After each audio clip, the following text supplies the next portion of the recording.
Hello students, आज हम पढ़ने जा रहे हैं chapter 8 cell structure and function. जैसे कि आपने पिछली क्लासेस में पढ़ा है कि सभी लिविंग ऑर्गेनिजम्स वो सेल से ही बने हुए हैं। तो सेल क्या है? सेल सभी लिविंग ऑर्गेनिजम्स की basic structural and functional unit है। अब सेल की डिस्कवरी कैसे हुई थी, किसने की थी? रॉबर्ट हुक नाम का साइंटिस्ट, जिसने 1665 में कॉर्क नाम के प्लांट को उसकी एक बहुत ही थिन स्लाइस ली और उसे अपने ही बनाए हुए एक मैग्नीफाइंग ग्लास के अंदर एक डिवाइस था जिसको नाम दिया गया था माइक्रोस्कोप, उसके नीचे उन्होंने ऑब्जर्व किया। जब साइंटिस्ट ने कॉर्क प्लांट की स्लाइस को सेल्फ मेड माइक्रोस्कोप में देखा तो उन्होंने पाया कि उसके अंदर बिल्कुल हनी कॉम्ब जैसे स्ट्रक्चर्स दिखाई दी। जैसे मधुमक्खी के छत्ते में छोटे छोटे बॉक्स होते हैं, ठीक वैसी उन्हें स्ट्रक्चर दिखाई दी। और लैटिन लैंग्वेज में बॉक्स को सेल कहा जाता है, इसीलिए इसने इसका नाम दिया सेल, और इस तरह से सेल की डिस्कवरी हो गई। अब सेल जो है, डिस्कवरी तो हो गई, उसके बाद भी लगभग 150 ईयर्स तक साइंटिस्ट को सेल्स के बारे में ज़्यादा सा नहीं पता था। क्यों नहीं पता था? क्योंकि उस वक्त इतने इम्प्रूव्ड माइक्रोस्कोप नहीं थे, इसलिए सेल के बारे में और डिटेल्ड नॉलेज नहीं मिल पाई। जब और अच्छे माइक्रोस्कोप की डिस्कवरी हो गई तो सेल्स के बारे में ज़्यादा नॉलेज हमें मिली। आज हमें पता है कि सेल की स्ट्रक्चर कैसी होती है। अब सेल के बारे में थोड़ी सी और बात करते हैं। सेल क्या है? Cell is the basic structural unit of all living organism. इसे स्ट्रक्चरल यूनिट क्यों कह रहे हैं? क्योंकि जितने भी लिविंग ऑर्गेनिजम्स हैं वो सभी सेल से ही बने होते हैं, इसलिए इसे structural unit of living organisms कहा जाता है। आप इसे कंपेयर कर सकते हो ब्रिक से। जैसे एक बिल्डिंग ब्रिक्स यानी कि ईंटों से बनी होती है, ऐसे ही सभी लिविंग ऑर्गेनिजम्स किसके बने हैं? सेल के बने होते हैं। अब एक बिल्डिंग के अंदर जो ब्रिक्स हैं वो सभी सेम साइज सेम शेप की नहीं हो सकती, वैसे ही एक लिविंग ऑर्गेनिज्म के अंदर जो सेल्स हैं वो भी सभी सेम साइज और सेम शेप की नहीं हो सकती। अब जैसे यहाँ पे आपको फिगर में दिखाई दे रही है, देखो जैसे एक वॉल है ये ब्रिक से बनी है, ऐसे ही एक कोई भी लिविंग ऑर्गेनिज्म है वो सेल से बना होता है। ये अनियन पील है, एक प्याज का बारीक सा छिलका लेके उसे माइक्रोस्कोप से आप देखेंगे तो आपको ऐसी स्ट्रक्चर दिखाई देगी, और ये जो स्ट्रक्चर्स आपको दिखाई दे रही हैं ये क्या है? सेल्स हैं। अब ऑर्गेनिजम्स सेल में बहुत सारी वैरायटी शो करते हैं। ये वैरायटी उनके नंबर में भी होती है, शेप में भी है और साइज में है। सबसे पहले हम बात करते हैं नंबर ऑफ सेल्स में। क्या सभी लिविंग ऑर्गेनिजम्स में नंबर ऑफ सेल्स कितना एक जैसा होता है? नहीं। अगर ह्यूमन बीइंग की बात करें तो ह्यूमन बीइंग के अंदर नंबर ऑफ सेल्स हैं ट्रिलियंस में हम काउंट करेंगे। ये ट्रिलियंस क्या है? जैसे 1000 मिलियन मिलकर एक बिलियन बनाते हैं, वैसे ही 1000 बिलियन मिलकर क्या बनाते हैं? एक ट्रिलियन बना देते हैं। तो नंबर ऑफ सेल्स ट्रिलियंस में है, जो कि बहुत बड़ा नंबर है। तो लिविंग ऑर्गेनिजम्स में बहुत सारे सेल्स होते हैं जिनको आप काउंट भी नहीं कर सकते, लेकिन सभी में ऐसा नहीं है। ये डिपेंड करता है कि ऑर्गेनिज्म का साइज क्या है। अगर साइज बड़ा होगा तो नेचुरल नंबर ऑफ सेल्स भी ज़्यादा होंगे। जैसे एक रैट और एक एलिफेंट, आप दोनों में कंपेयर करें, नो डाउट एलिफेंट में नंबर ऑफ सेल्स ज़्यादा होंगी। इसका ये मतलब नहीं है कि इस एलिफेंट का साइज बड़ा है तो उसमें साइज जो है सेल का बड़ा हो जाएगा, नहीं।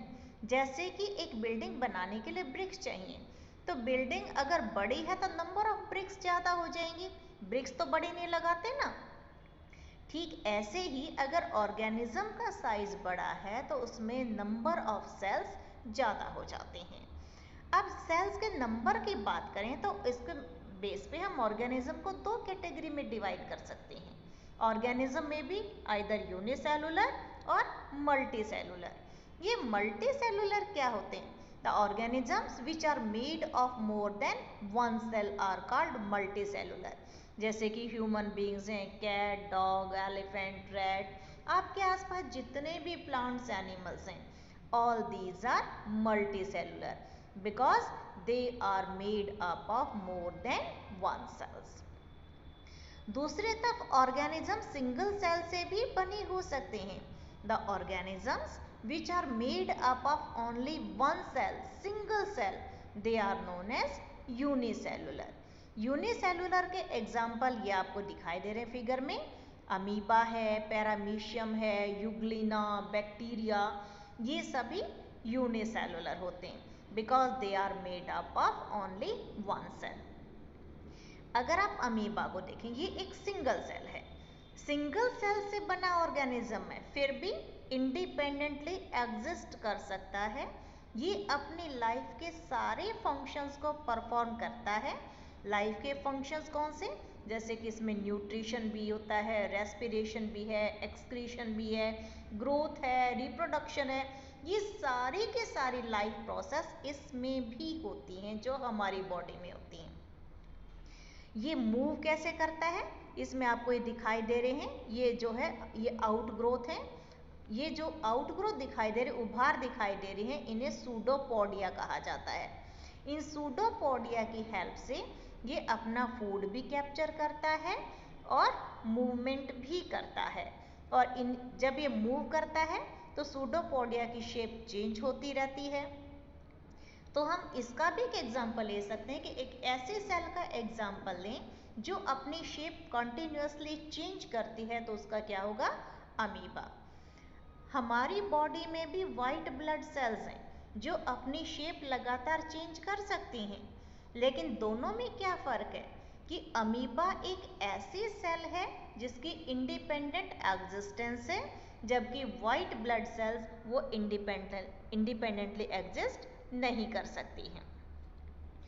अब हम थोड़ा सा और आगे बढ़ते हैं कि सेल्स की जो है उनकी शेप कैसी होती है। ये आपको अलग अलग सेल्स दिखाई दे रही हैं। सेल्स राउंड शेप की भी हो सकती हैं, दोनों एंड पे पॉइंटेड भी हो सकती हैं और ब्रांच्ड भी हो सकती हैं। जैसे सबसे पहले आप इन सेल्स को देखिए, ये राउंड शेप में है, ये आपकी बॉडी, ये ब्लड सेल्स हैं, और ये क्या है? ये आपकी मसल सेल्स दोनों साइड से पॉइंटेड हैं। और ये कैसी हैं? ये हमारी बॉडी में पाई जाने वाली नर्व सेल्स हैं, ये ब्रांच्ड हैं। नर्व सेल्स लंबी भी होती हैं और ये आगे से इसमें देखो ये ब्रांचिंग भी आपको दिखाई दे रही है। इनका फंक्शन होता है कि पूरी बॉडी में मैसेजेस को रिसीव भी करती हैं और ट्रांसमिट भी करती हैं, ताकि मैसेजेस को बहुत ही फास्ट ट्रांसमिट कर पाएँ, इसीलिए ये लंबी होती हैं। क्लियर? तो इससे ये पता चलता है कि सभी सेल्स की शेप और साइज एक जैसे नहीं होती है। अब हम थोड़ा सा और आगे बढ़ते हैं, साइज ऑफ सेल, कि सेल का साइज कितना होता है। सेल्स जो हैं, मोस्टली सेल्स इतनी छोटी होती हैं कि वो हमें दिखाई नहीं देती, माइक्रोस्कोप से ही उनको देखा जा सकता है। उनको जो हम कह सकते हैं कि उनका जो साइज है वो कितना है, वो माइक्रोन में मापा जाता है।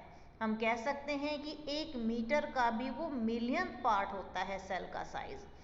सबसे छोटे सेल की बात करें तो बैक्टीरिया है, जिसका साइज 0.1 से लेके 0.5 माइक्रोमीटर तक होता है। इतनी छोटी सेल हमें दिखाई नहीं दे सकती नाखून से, सिर्फ माइक्रोस्कोप से हम उसे देख सकते हैं। हाँ, कुछ सेल का साइज बड़ा भी होता है, जैसे कि एक जो है एग है, कोई भी हैन का एग है, ऑस्ट्रिच का एग है, ये भी सिंगल सेल हैं जिन्हें हम आसानी से देख सकते हैं। और एक बात, जब हमारे जैसे मल्टी सेलुलर ऑर्गेनिज्म, हमारी लाइफ जब स्टार्ट होती है तो वो भी एक सिंगल सेल से ही स्टार्ट होती है। कोई भी लिविंग ऑर्गेनिज्म जब उसकी ग्रोथ स्टार्ट होती है तो सबसे पहले एग से, फर्टिलाइज्ड एग से ही जो है स्टार्टिंग होती है और वो बार बार डिवाइड करके सेल एक कंप्लीट ऑर्गेनिज्म बना देती हैं।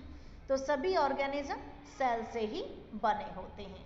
अब सेल, इसके बाद सेल के स्ट्रक्चर और फंक्शन हम कल पढ़ेंगे। इसके बारे में आपको कोई डाउट है तो आप मुझे पूछ सकते हैं। Okay, thank you.